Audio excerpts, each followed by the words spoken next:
Hello friend, जैसा कि हम लोग चैप्टर 5 मैट्रिसेस के बारे में स्टडी कर रहे हैं और इसके प्रीवियस वीडियो में हमने आपको मैट्रिक्स से इंट्रोड्यूस करवाया था।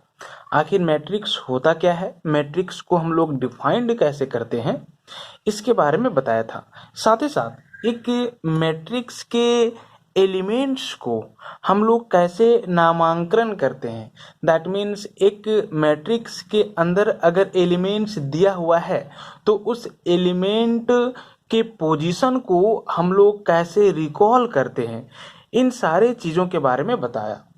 साथ ही साथ हमने इस चीज़ के बारे में भी स्टडी किया कि एक मैट्रिक्स के ऑर्डर को हम लोग कैसे डिफाइंड करेंगे, है ना। अगर m by n write down किया हुआ है, इसका कहने का मतलब क्या है, m रोज n कॉलम्स, है ना।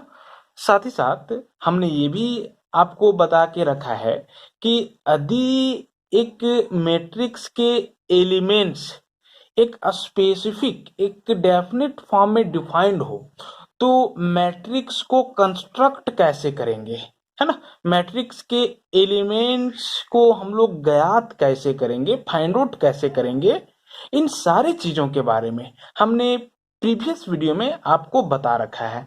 और इसीलिए आज के इस वीडियो में हम मैट्रिक्स के एक new topic types of matrices के बारे में स्टडी करेंगे। मैट्रिक्स के डिफरेंट टाइप क्या होते हैं, है ना, कैसे डिफाइंड करते हैं, इन सारी चीज़ों के बारे में इस वीडियो में हम लोग जानने वाले हैं।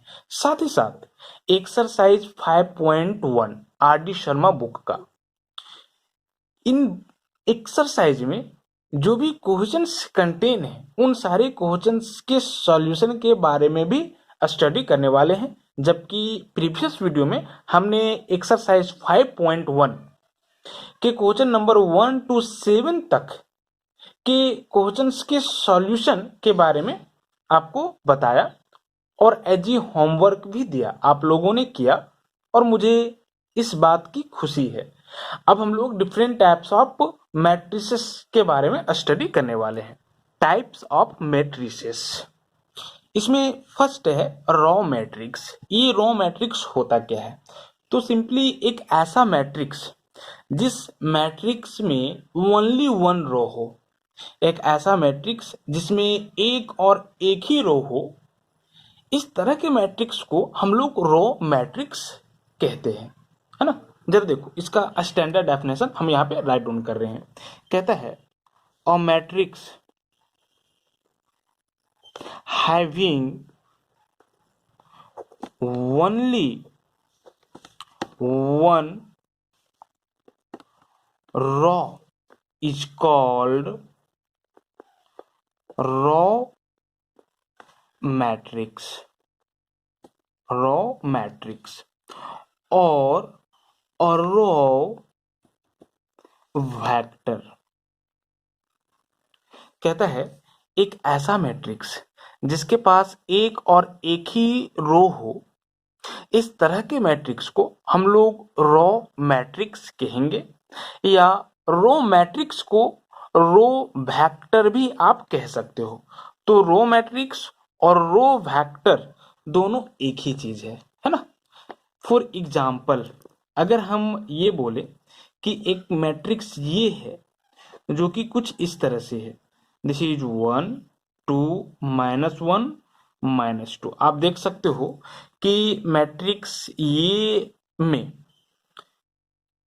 4 एलिमेंट्स हैं और ये 4 एलिमेंट्स जो हैं वो फर्स्ट रो में ही हैं और यहाँ पे एक ही रो है। आप देख सकते हो यहाँ पे कितना रो है, टोटल नंबर ऑफ रो का अगर बात करें तो कितना रो है, एक ही रो है ना।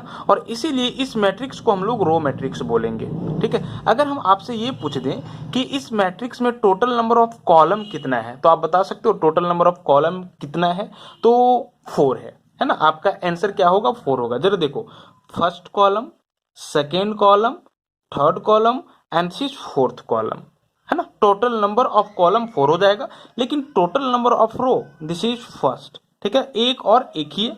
तो इस मैट्रिक्स को हम लोग क्या बोलेंगे, रॉ मैट्रिक्स बोलेंगे। अगर हम आपसे ये पूछें कि वत्स आप ये बताओ कि इस मैट्रिक्स का ऑर्डर क्या है, तो ऑर्डर क्या है, रो बाय कॉलम, है ना। तो रो 1 बाय कॉलम कितना, दिस इज 4, यानी कि 1/4 का ये मैट्रिक्स है, यानी इसका ऑर्डर क्या होगा, तो दिस इज 1/4 होगा।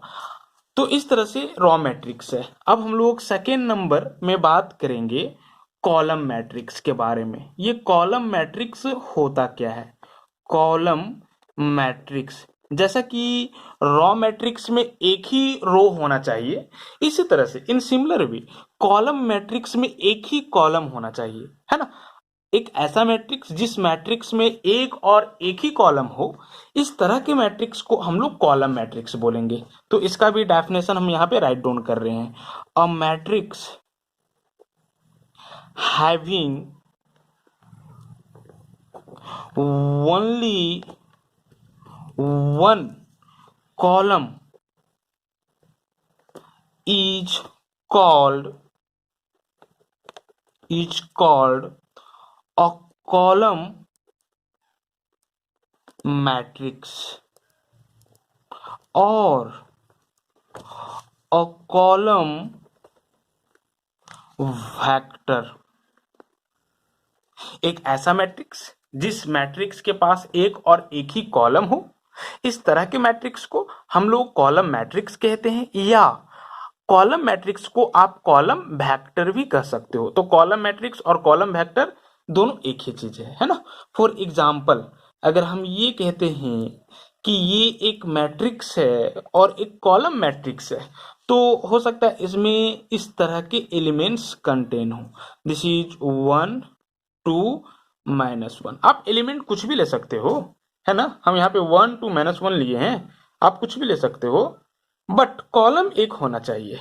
रो कितना ही हो, ठीक है, डजेंट मैटर, कॉलम एक होना चाहिए, है ना। यहाँ पे आप देख सकते हो टोटल नंबर ऑफ कॉलम कितना है, तो एक और एक ही है ना, फर्स्ट। तो इसको हम लोग कॉलम मैट्रिक्स बोलेंगे।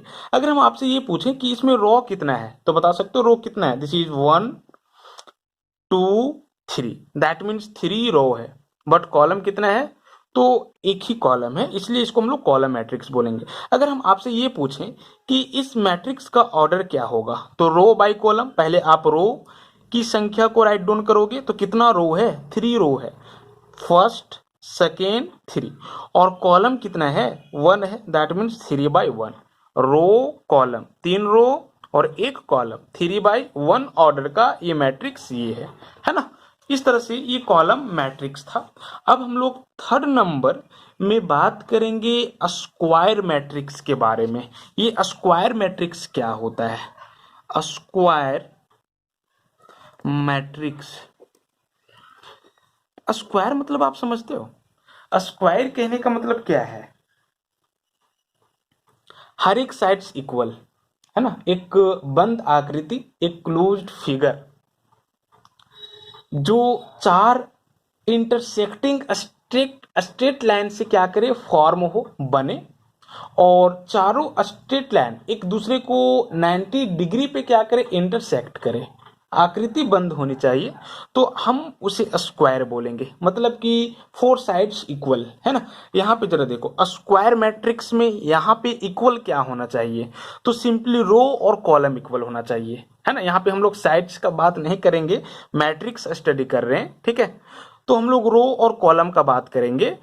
दैट मीन्स एक ऐसे मैट्रिक्स जिस मैट्रिक्स का रो और कॉलम क्या हो, इक्वल हो। अगर 3 रो तो 3 कॉलम होना चाहिए, 4 रो तो 4 कॉलम होना चाहिए, समझ रहे हो ना। तो इस तरह के मैट्रिक्स को हम लोग क्या बोलेंगे, स्क्वायर मैट्रिक्स बोलेंगे। इसका डेफिनेशन क्या है, a matrix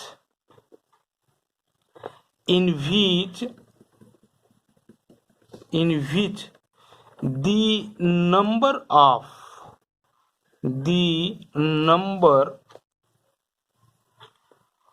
of rows is equal to the number of columns, say मान लेते हैं n is called a square matrix of order n। कहता है एक ऐसा मैट्रिक्स जिस मैट्रिक्स में नंबर ऑफ रोज की संख्या, रोज की नंबर इक्वल हो कॉलम के, तो इस तरह के मैट्रिक्स को हम लोग स्क्वायर मैट्रिक्स कहते हैं। मान लेते हैं कि नंबर ऑफ रो n है, तो भैया नंबर ऑफ कॉलम कितना होगा, n ही होगा, क्योंकि number of row is equal to number of column है ना। तो इस केस में ये जो स्क्वायर मैट्रिक्स होगा वो किस ऑर्डर का होगा, n बाय n का। समझ रहे हो ना, n बाय n का, n रो n कॉलम। समझ रहे हो। तो इस तरह के मैट्रिक्स को हम लोग क्या बोलेंगे, स्क्वायर मैट्रिक्स बोलेंगे, n ऑर्डर का। ठीक है। फॉर एग्जाम्पल के तौर पे आप कुछ भी एग्जाम्पल दे सकते हो, बट स्क्वायर मैट्रिक्स होना चाहिए। जरा देखो, दिस इज 3 2 -1 4 3 2 5 6 7। आप देख सकते हो कि ये एक स्क्वायर मैट्रिक्स है। ऐसा इसलिए क्योंकि यहाँ पे नंबर ऑफ रोज और नंबर ऑफ कॉलम्स इक्वल है। नंबर ऑफ रोज 3 और नंबर ऑफ कॉलम भी 3, दैट मीन्स 3 ऑर्डर का है। ठीक है, या 3x3 ऑर्डर बोल लो। समझ रहे हो ना। 3 रो है, फर्स्ट सेकेंड थर्ड। ठीक है, 3 रो 3 कॉलम है, फर्स्ट सेकेंड थर्ड। इसीलिए हम लोग क्या बोलेंगे, इस मैट्रिक्स को स्क्वायर मैट्रिक्स बोलेंगे, क्योंकि नंबर ऑफ रोज और नंबर ऑफ कॉलम्स इक्वल है। समझ रहे हो। इस तरह से आप कई एक एग्जाम्पल दे सकते हो स्क्वायर मैट्रिक्स के लिए। अब हम लोग बात करेंगे डायगोनल मैट्रिक्स के लिए। ये डायगोनल मैट्रिक्स होता क्या है। 4 नंबर है आपका डायगोनल मैट्रिक्स। इसको आप ध्यान से समझोगे। कहता है a square matrix, a square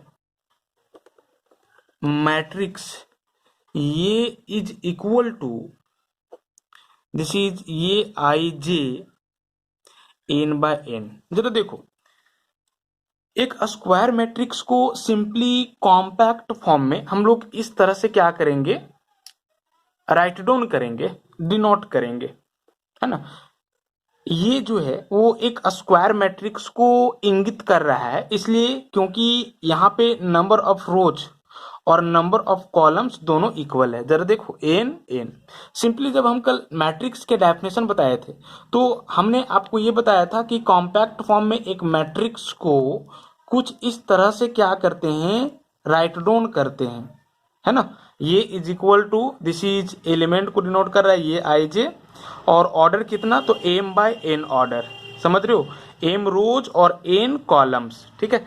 अगर स्क्वायर मैट्रिक्स को डिफाइन करना हो या स्क्वायर मैट्रिक्स को कॉम्पैक्ट फॉर्म में राइट डाउन करना हो, तो आपको नंबर ऑफ रोज को नंबर ऑफ कॉलम्स का इक्वल लेना होगा। अगर आप m लिए हो तो m बाय n लिखोगे, n लिए हो तो n बाय n लिखोगे। हम n लिए हैं तो n by n write down करेंगे। समझ रहे हो ना। तो सिंपली ये जो है वो कॉम्पैक्ट फॉर्म में एक स्क्वायर मैट्रिक्स को इंडिकेट कर रहा है। तो यहाँ पे हम क्या चीज को डिफाइन कर रहे हैं, डायगोनल मैट्रिक्स को डिफाइन कर रहे हैं। ये डायगोनल मैट्रिक्स होता क्या है, स्क्वायर मैट्रिक्स ये इज इक्वल टू ये i j n by n is called diagonal matrix. ध्यान से समझोगे, if all the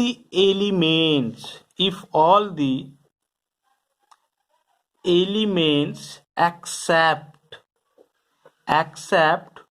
those in the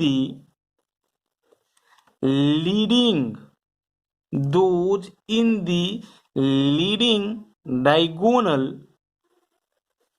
are zero, that is ये i j is equal to 0 for all i is equal to not j। ठीक है, कहता है एक square matrix को हम लोग डायगोनल मैट्रिक्स कहेंगे यदि हर एक एलिमेंट्स, सारे एलिमेंट्स जीरो हो, वो सारे एलिमेंट्स को छोड़ करके जो कि लीडिंग डायगोनल में हो। दैट मीन्स लीडिंग डायगोनल में जो एलिमेंट्स हैं उन सारे एलिमेंट्स को छोड़ करके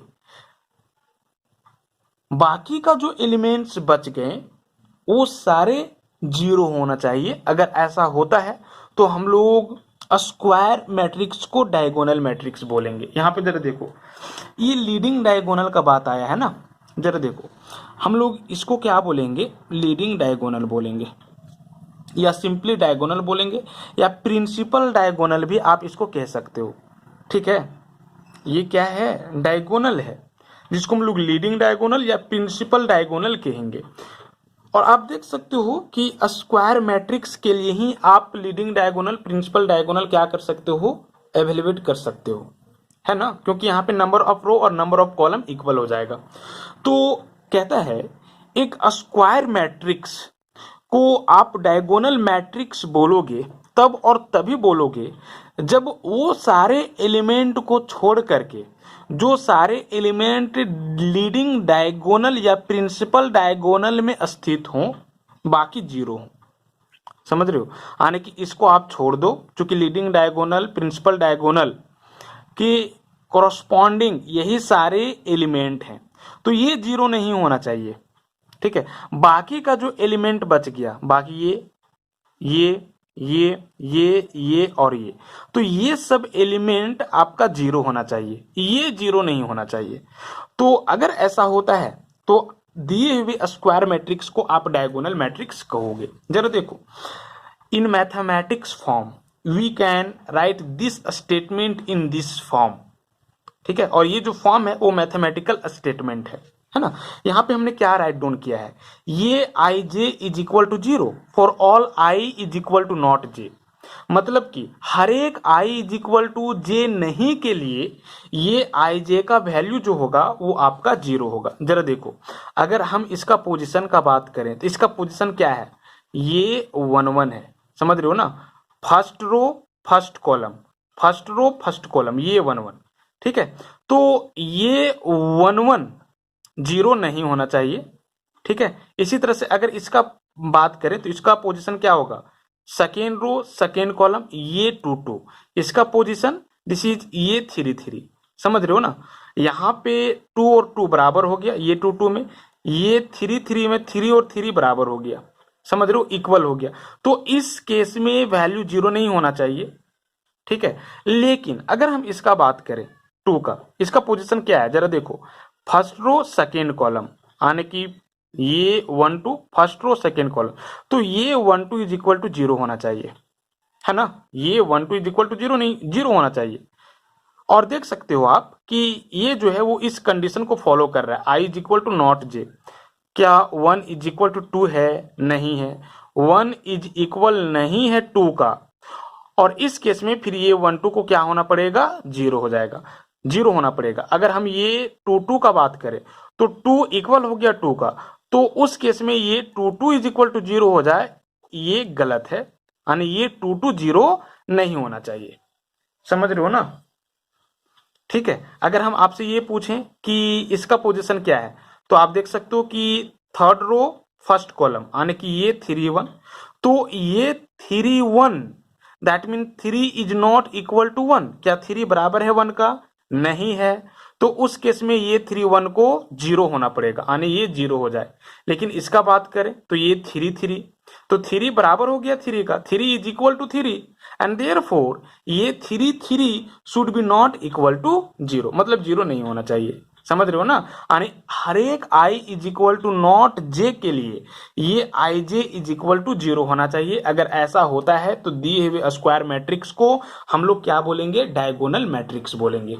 ठीक है, फॉर एग्जाम्पल, एग्जाम्पल के लिए आप यहाँ पे कुछ भी एग्जाम्पल दे सकते हो जो इसको क्या करे, सेटिस्फाई करे। जैसे कि देखो हमने यहाँ पे एक एग्जाम्पल दे रखा है मैट्रिक्स ए का, और यहाँ पे कुछ इस तरह का एलिमेंट है -1 0 0, दिस इज 0 5 0 3 0 7। ठीक है, आप देख सकते हो कि ये स्क्वायर मैट्रिक है।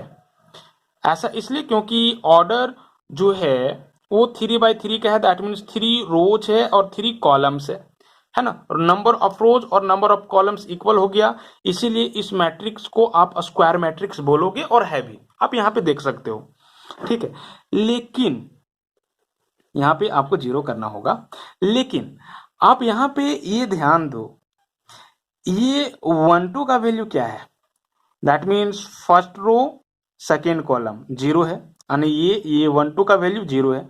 ये 1 3 का वैल्यू क्या है, 0 है, आप देख सकते हो। इसी तरह से ये 2 1 का वैल्यू क्या है, 0 है। ये 2 3 का वैल्यू क्या है, 0 है।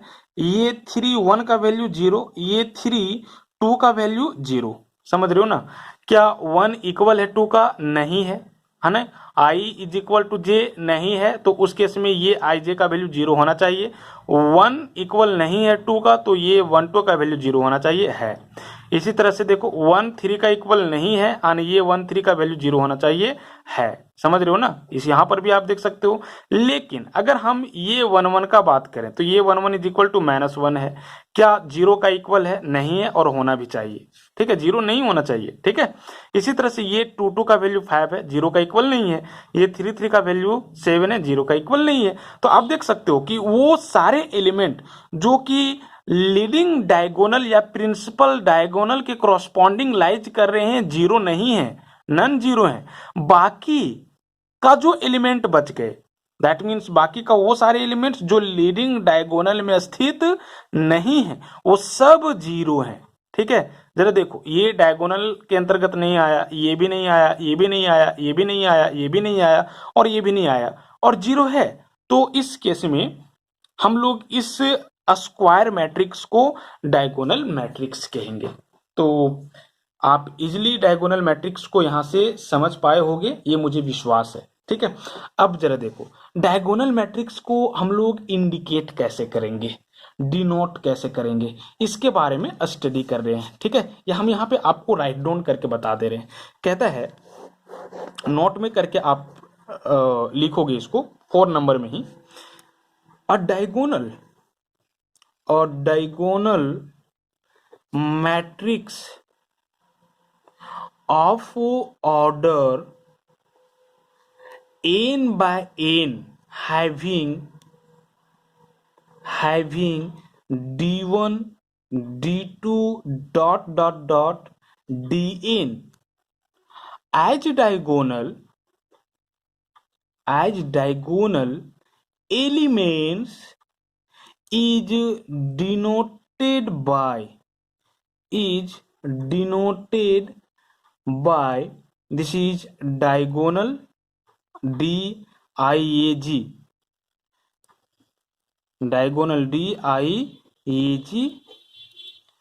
d1 d2 dn, है ना। कहता है एक diagonal matrix n by n order को जिसके पास d1 d2 dn एज ये डायगोनल एलिमेंट्स हो, मतलब ये सारे एलिमेंट्स है डायगोनल मैट्रिक्स का। और कौन सारे एलिमेंट्स हैं, तो डायगोनल एलिमेंट्स हैं, दैट मीन्स लीडिंग डायगोनल के कोरस्पॉन्डिंग ये एलिमेंट्स लाइज करेंगे। तो इस केस में हम लोग इस n by n diagonal matrix को कुछ इस तरह से क्या करेंगे, इंडिकेट करेंगे, डिनोट करेंगे। Diagonal d1 d2 this is dn, है ना। अगर हम आपसे ये पूछें कि इस डायगोनल मैट्रिक्स को आप कैसे इंडिकेट करोगे, तो simply this is dij, diagonal abbreviation है डायगोनल का, और डायगोनल के कोरस्पॉन्डिंग जो भी एलिमेंट्स है आपको यहाँ पे राइट डाउन करना है। -1 है, (5) है, (7) है ना। अगर इस तरह से राइट डाउन किया हुआ है तो समझ आना है कि ये डायगोनल मैट्रिक्स है जिसके डायगोनल में ये 3 एलिमेंट्स होंगे, मतलब कि 3x3 ऑर्डर का है, बाकी सब क्या हो जाएगा, 0 हो जाएगा। अगर इस तरह से लिखा हुआ है तो आप इस तरह से राइट डाउन कर सकते हो, अगर इस तरह से राइट डाउन किया हुआ है तो आप इस तरह से राइट डाउन कर सकते हो। तो ये डायगोनल मैट्रिक्स था। अब हम लोग 5th नंबर में स्केलर मैट्रिक्स के बारे में स्टडी करेंगे। स्केलर मैट्रिक्स का जरा आप स्टैंडर्ड डेफिनेशन देखो, कहता क्या है, कहता है अ स्क्वायर मैट्रिक्स ये इज इक्वल टू ये i j of order n is called a scalar matrix if first ये i j is equal to 0 for all I is equal to not j, and second ये I is equal to c for all I where c is equal to not 0। कहता है एक square matrix ये को हम लोग scalar matrix कहेंगे यदि ये i j is equal to 0 हो हर एक i is equal to not j के लिए, और ये आई इज इक्वल टू सी हो जहां पे सी कोई कांस्टेंट होगा हर एक आई के लिए। ये दो कंडीशन को फुलफिल होना चाहिए। अगर ऐसा होता है तो दिए हुए स्क्वायर मैट्रिक्स को स्केलर मैट्रिक्स हम लोग कहेंगे। जरा इसका मीनिंग आप देखो, ये i j is equal to 0 हर एक i is equal to not j के लिए कहने का मतलब क्या है।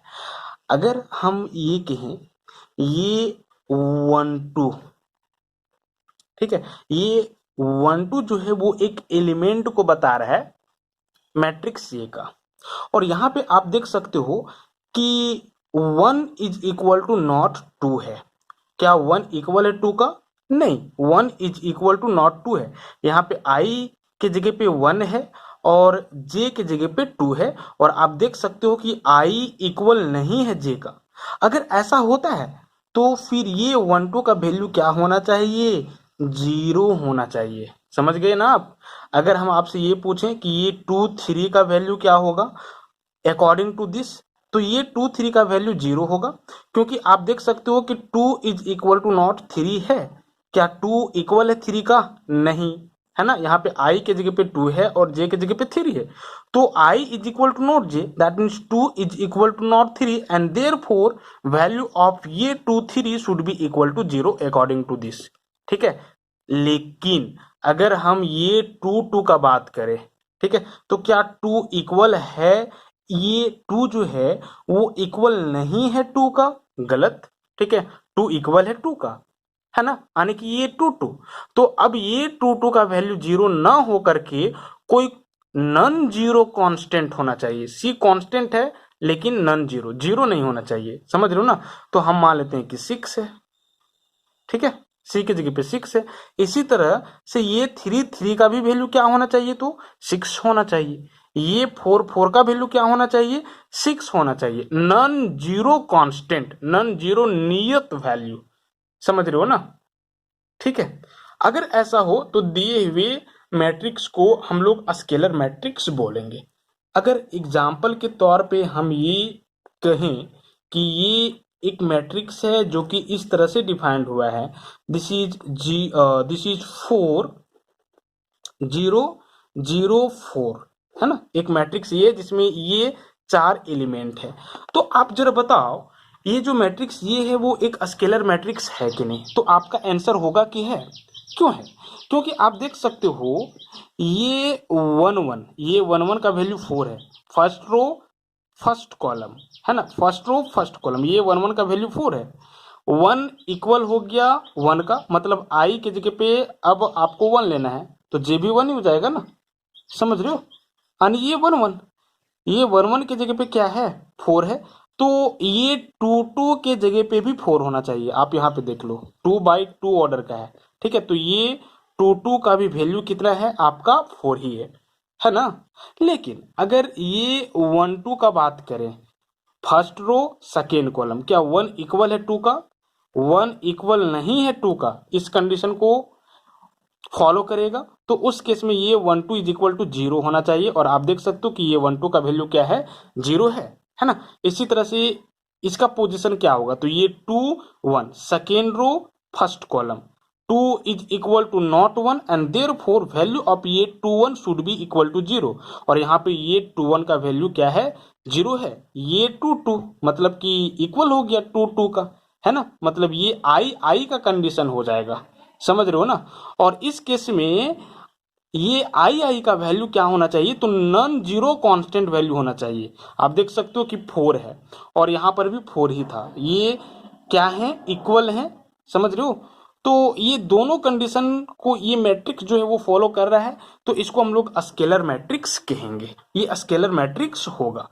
इसी तरह से अगर हम एक दूसरा मैट्रिक्स ये लें जो इस तरह से डिफाइंड हो, 5 0 0 0 5 0 0 0 5, तो ये भी एक स्केलर मैट्रिक्स है। क्यों है, क्योंकि आप देख सकते हो कि ये आई इज इक्वल टू 5 है हर एक आई के लिए। आई इज इक्वल टू 1 लो तो ये 1 1, आई इज इक्वल टू 2 लो तो ये 2 2, आई इज इक्वल टू 3 लो तो ये 3 3, है ना। मतलब कि अगर आई का बात करें ना, तो ये प्रिंसिपल डायगोनल के अलोंग वाला एलिमेंट होगा, समझ रहे हो, चूंकि बराबर हो गया 2 2 3 3, प्रिंसिपल डायगोनल लीडिंग डायगोनल पे ही लैच करने वाले एलिमेंट आएंगे, और वो सारे एलिमेंट नॉन जीरो कांस्टेंट होना चाहिए। और आप देख सकते हो कि नॉन जीरो कांस्टेंट है, समझ रहे हो। नॉन जीरो मतलब जीरो नहीं है, और कांस्टेंट है मतलब नियत है, ठीक है। 5 5 5, बाकी जो बच गए, ठीक है, जैसे कि ये किसका वैल्यू है, ये 1 2 का, ये 1 2 का, 1 नहीं है इक्वल टू का तो वैल्यू 0,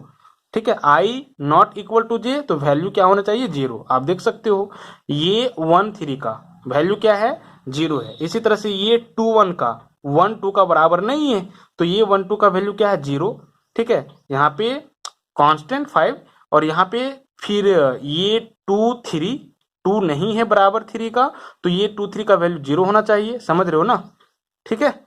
तो सिंपली अगर लीडिंग डायगोनल पे लाइज करने वाले एलिमेंट नॉन जीरो कांस्टेंट हो, बाकी सारे एलिमेंट जीरो हो, तो इस तरह के ही स्क्वायर मैट्रिक्स को हम लोग स्केलर मैट्रिक्स कहते हैं, है ना। तो ये स्केलर मैट्रिक्स का डेफिनेशन था। अब हम लोग 6 नंबर में आइडेंटिटी मैट्रिक्स के बारे में स्टडी करेंगे। आइडेंटिटी मैट्रिक्स को ही हम लोग यूनिट मैट्रिक्स के नाम से भी जानते हैं, है ना। तो ये आइडेंटिटी या यूनिट मैट्रिक्स होता क्या है, जैसा कि यूनिट कहने का मतलब है इकाई यानी कि 1। तो सिंपली एक ऐसा स्क्वायर मैट्रिक्स जिस स्क्वायर मैट्रिक्स के लीडिंग डायगोनल पे लाइज करने वाले एलिमेंट यूनिट हो, मतलब कि 1 1 हो, है ना। बाकी जो एलिमेंट बच गए, बाकी कौन से एलिमेंट, तो जो लीडिंग डायगोनल प्रिंसिपल डायगोनल से हटके हैं, है ना, वो सारे एलिमेंट जीरो होना चाहिए। तो इस तरह के मैट्रिक्स को ही हम लोग आइडेंटिटी या यूनिट मैट्रिक्स कहते हैं। इसका डेफिनेशन जरा देखो, स्क्वायर मैट्रिक्स ये इज इक्वल टू ये i j of n order is called an identity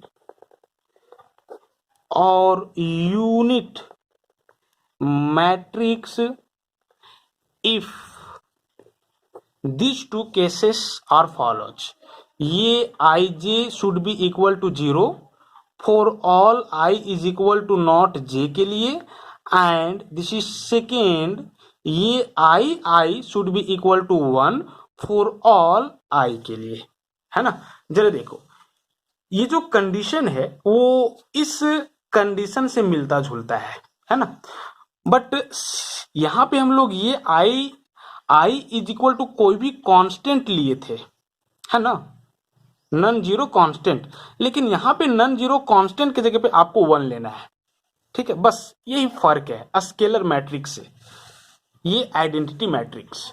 यहाँ पे आप देख सकते हो वही बात, हर एक आई नॉट इक्वल टू जे के लिए वैल्यू 0 होना चाहिए, लेकिन हर एक आई दैट मीन्स ये आई आई के लिए वैल्यू 1 होना चाहिए।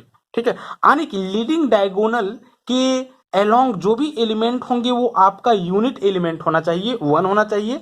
बाकी जो एलिमेंट बच गए वो सारे एलिमेंट आपका 0 होना चाहिए। तो इस तरह के मैट्रिक्स को ही हम लोग यूनिट मैट्रिक्स या आइडेंटिटी मैट्रिक्स कहेंगे। ठीक है, फॉर एग्जाम्पल अगर हम ये एक मैट्रिक्स ये कुछ इस तरह से डिफाइन करें 1 0 0 0 1 0 0 0 1, तो आप देख सकते हो कि ये एक आइडेंटिटी मैट्रिक्स है। क्यों है? क्योंकि आप देख सकते हो हर एक आई नॉट इक्वल टू जे के लिए वैल्यू जो होगा वो आपका 0 होगा। ठीक है, यहाँ पे देखो ये 1 2 और ये 1 2 that means 1 is not equal to 2, in this case value should be equal to 0 of ये 1 2 और यहाँ पे है। इसी तरह से ये 1 3 1 is not equal to 3, in this case ये 1 3 शुड बी इक्वल टू 0 और यहाँ पे 0 है। इसी तरह से आप ये देख लो ये 2 1, ये देख लो ये 2 3, ये देख लो ये 3 1 और ये 3 2, है ना। मतलब कि इसके लिए वैल्यू क्या है? 0 है। और ये आई आई दैट मीन्स प्रिंसिपल डायगोनल का बात हम लोग अब करेंगे, लीडिंग डायगोनल का बात करेंगे, है ना। तो ये नॉन जीरो कांस्टेंट और वो भी कांस्टेंट क्या है? 1 है। ठीक है, तो इसको हम लोग आइडेंटिटी मैट्रिक्स बोलेंगे। सिंपली जरा देखो, हम लोग ये कह सकते हैं कि वैसे स्केलर मैट्रिक्स को हम लोग आइडेंटिटी मैट्रिक्स बोलेंगे जिसके प्रिंसिपल डायगोनल के अलोंग एलिमेंट यूनिट हो, मतलब कि 1 1 हो। तो उस तरह के स्केलर मैट्रिक्स को हम लोग आइडेंटिटी मैट्रिक्स बोलेंगे। समझ रहे हो? ये एक स्केलर मैट्रिक्स है, यानी कि हर एक आइडेंटिटी या यूनिट मैट्रिक्स को आप स्केलर मैट्रिक्स कह सकते हो, लेकिन हर एक स्केलर मैट्रिक्स को आप आइडेंटिटी या यूनिट मैट्रिक्स नहीं कह सकते हो। उसी तरह के स्केलर मैट्रिक्स को आइडेंटिटी मैट्रिक्स बोलोगे जिसके प्रिंसिपल डायगोनल लीडिंग डायगोनल के अलोंग एलिमेंट 1 हो, बाकी सब 0 हो। समझ रहे हो ना? ठीक है, तो ये जो है वो आपका एक आइडेंटिटी एलिमेंट है और आइडेंटिटी एलिमेंट को सिंपली हम लोग आई से डिनोट करेंगे। अब अगर एक ऐसा आइडेंटिटी एलिमेंट जिसका ऑर्डर 2 हो तो उस तरह के आइडेंटिटी एलिमेंट को आई सबस्क्रिप्ट में 2 मतलब I2 से डिनोट करेंगे। ठीक है, I2 कहीं पे राइट डाउन किया हुआ है। इसका कहने का मतलब है एक ऐसा आइडेंटिटी एलिमेंट जिसका ऑर्डर क्या हो तो 2 हो। आप देख सकते हो कि ये एक आइडेंटिटी एलिमेंट है और ऑर्डर क्या है 2 है। ठीक है, तो इसको I2 बोलेंगे। और ऑर्डर अगर 3 हो तो I3, ऑर्डर 4 तो I4, n हो तो In, मतलब कि इसको हम लोग I3 कह सकते हैं। अगर कहीं I3 है तो आपको समझ लेना है कि identity matrix unit matrix order 3 का। ठीक है, तो इस तरह से ये आइडेंटिटी मैट्रिक्स है। अब हम लोग बात करते हैं 7 नंबर नल मैट्रिक्स के बारे में। ये नल मैट्रिक्स होता क्या है? नल मैट्रिक्स को ही हम लोग जीरो मैट्रिक्स भी कहते हैं, है ना। अब जरा देखो, जीरो मैट्रिक्स कहने का मतलब क्या है? एक ऐसे मैट्रिक्स जिस मैट्रिक्स के हर एक एलिमेंट 0 हो। समझ रहे हो? इस तरह के मैट्रिक्स को हम लोग क्या बोलेंगे? नल मैट्रिक्स या जीरो मैट्रिक्स बोलेंगे। A matrix whose all elements are 0 is called null और जीरो मैट्रिक्स। एक ऐसा मैट्रिक्स जिस मैट्रिक्स के सारे एलिमेंट्स 0 हों, उसी तरह के मैट्रिक्स को हम लोग नल मैट्रिक्स या जीरो मैट्रिक्स बोलेंगे। फॉर एग्जाम्पल अगर एक मैट्रिक्स ये कुछ इस तरह से लिए हो, है ना, तो आप देख सकते हो कि इसके हर एक एलिमेंट क्या है? 0 है, तो ये नल मैट्रिक्स होगा। इसी तरह से अगर हम एक ये मैट्रिक्स ले तो यहां पर भी इसको हम लोग क्या बोलेंगे? एक नल मैट्रिक्स या जीरो मैट्रिक्स बोलेंगे, क्योंकि हर एक एलिमेंट इस मैट्रिक्स का क्या है? 0 है ना। तो सिंपली ये आपका नल मैट्रिक्स हुआ। अब हम लोग 8 नंबर में अपर ट्रायंगुलर मैट्रिक्स के बारे में बात करेंगे। जरा आप अपर ट्रायंगुलर मैट्रिक्स का डेफिनेशन देखो क्या कहता है। कहता है अ स्क्वायर मैट्रिक्स ये इज इक्वल टू ये i j of n order is called an upper triangular matrix if ये i j is equal to 0 for all i greater than j. कहता है एक स्क्वायर मैट्रिक्स ये को हम लोग अपर ट्रायंगुलर मैट्रिक्स बोलेंगे यदि ये i j is equal to 0 हो हर एक आई ग्रेटर देन जे के लिए। दैट मीन्स अगर आई जे से ग्रेटर हो जाए तो उस केस में ये आई जे का वैल्यू क्या होना चाहिए, 0 होना चाहिए। अगर ऐसा हो तो दिए हुए स्क्वायर मैट्रिक्स को हम लोग अपर ट्रायंगुलर मैट्रिक्स बोलेंगे, है ना। जरा देखो फॉर एग्जाम्पल अगर हम एक मैट्रिक्स ये कुछ इस तरह से डिफाइन करते हैं 1 3 5 7 0 5 4 1 0 0 2 3 0 0 0 7 तो ये एक अपर ट्रायंगुलर मैट्रिक्स होगा। और ऐसा इसलिए क्योंकि ये जो मैट्रिक्स है वो इस कंडीशन को क्या कर रहा है, फॉलो कर रहा है। जरा देखो हर एक आई ग्रेटर देन जे के लिए ये आई जे का वैल्यू 0 होना चाहिए, ठीक है। अगर हम इसका बात करें आप देख सकते हो इसका पोजीशन क्या होगा, सेकेंड रो फर्स्ट कॉलम, यानी कि ये 2 1 का वैल्यू है ना। आप देख सकते हो कि ये 2 1 में 2 जो है वो ग्रेटर है 1 से। क्या 2 ग्रेटर नहीं है 1 से? है। तो ये 2 1 का वैल्यू 0 होना चाहिए अकॉर्डिंग टू दिस कंडीशन, और यहाँ पे ये 2 1 का वैल्यू 0 है। समझ रहे हो ना। इसी तरह से हर एक दिस ग्रेटर देन इसके लिए वैल्यू क्या आना चाहिए, 0 आना चाहिए। अगर हम इसका बात करें तो आप इसका बात, ठीक है, इसका पोजीशन बताओ। इसका पोजीशन क्या है, this is third row first column, यानी कि ये 3 1। क्या ये 3 1 में 3 ग्रेटर नहीं है 1 से? देख सकते हो कि 3 जो है वो 1 से ग्रेटर है, 3 जो है वो 1 से ग्रेटर है। तो ये 3 1 का वैल्यू 0 होना चाहिए अकॉर्डिंग टू दिस रूल। तो यहाँ पे ये 3 1 का वैल्यू 0 है। हर एक फर्स्ट प्लेस पे जो नंबर्स होगा सेकेंड प्लेस के कंपेयर में ग्रेटर होगा। और अगर ऐसा होता है तो वैल्यू क्या होना चाहिए, 0 होना चाहिए। आप इसका बात कर लो ना, ठीक है। इसका पोजीशन क्या बोलोगे, थर्ड रो सेकेंड कॉलम, यानी कि ये 3 2, ठीक है। क्या 3 ग्रेटर नहीं है 2 से?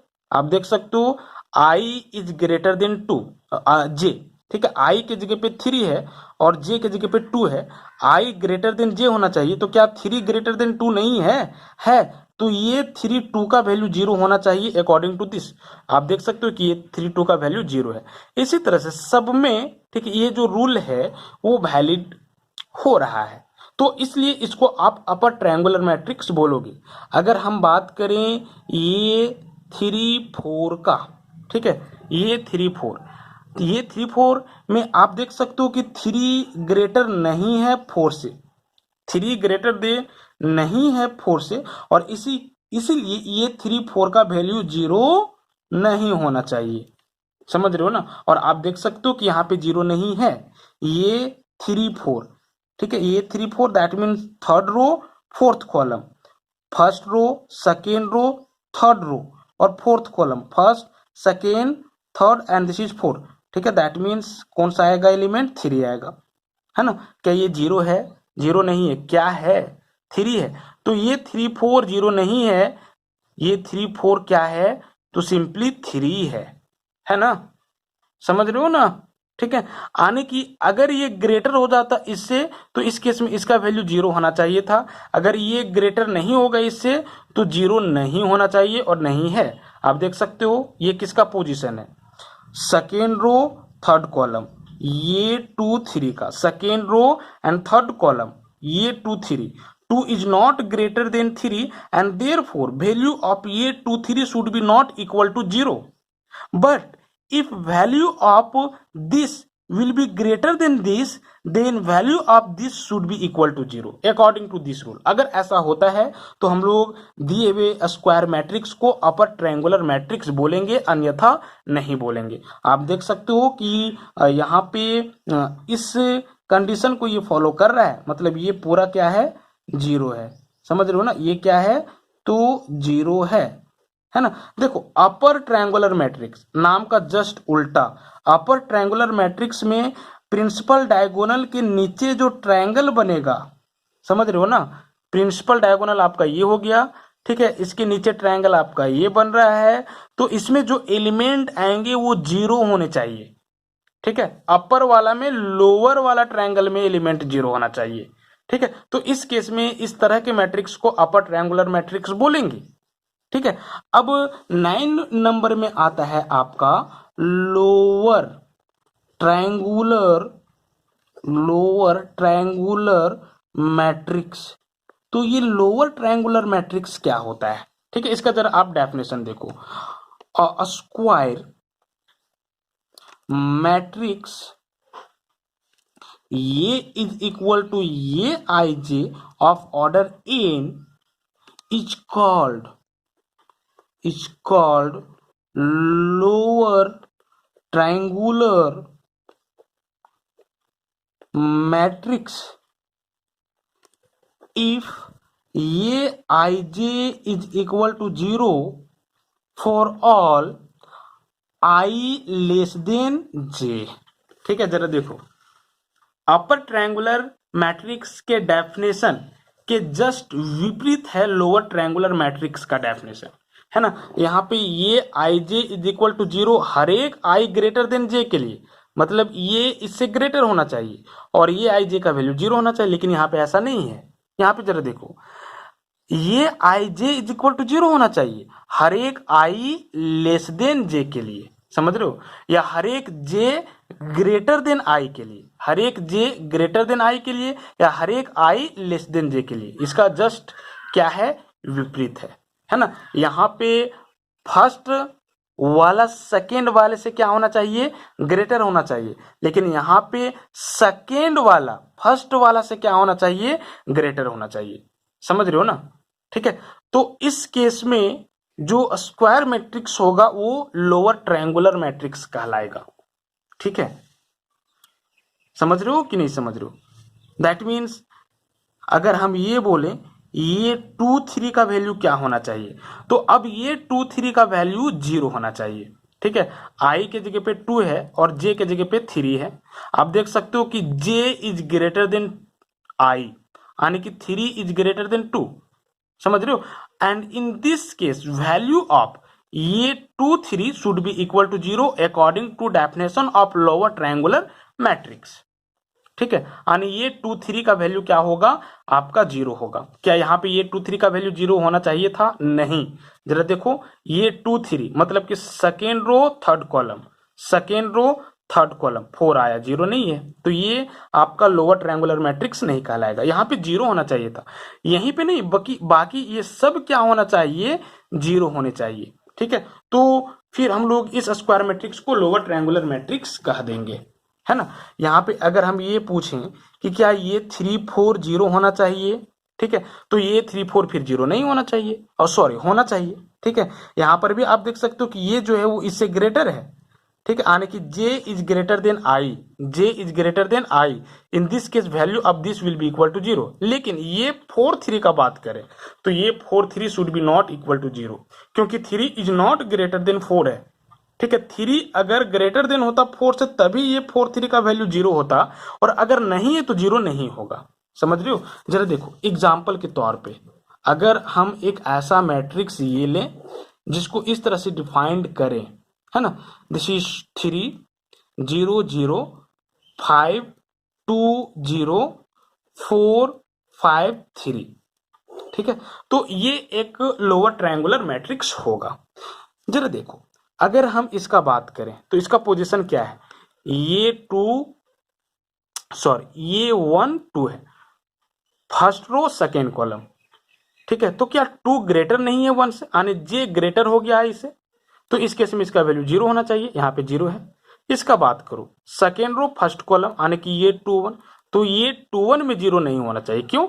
क्योंकि डेफिनेशन ये नहीं कहता है लोअर ट्रायंगुलर मैट्रिक्स के लिए, दैट मीन्स ये इससे बड़ा होता तभी 0 होता। लेकिन आप देख सकते हो कि 1 is not greater than 2 and therefore value of ये 2 1 should be not equal to 0, और यहाँ पे नहीं है ना।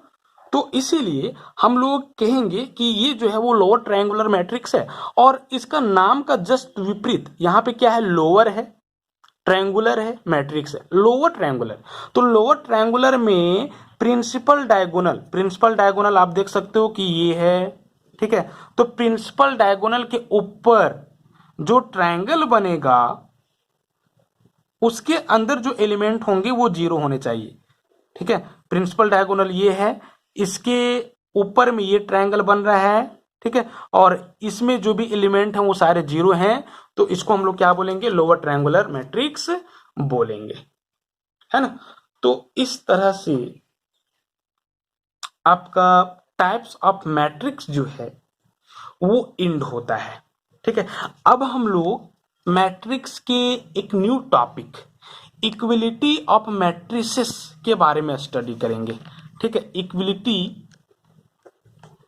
Equality of matrices.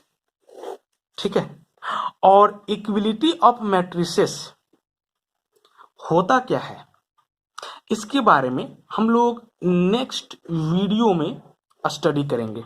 और साथ ही साथ एक्सरसाइज 5.1 आर.डी. शर्मा बुक की एक्सरसाइज 5.1 में contain question number 7 to next questions के सॉल्यूशन के बारे में भी हम लोग नेक्स्ट वीडियो में ही स्टडी करेंगे। तो आज इतना ही, थैंक यू।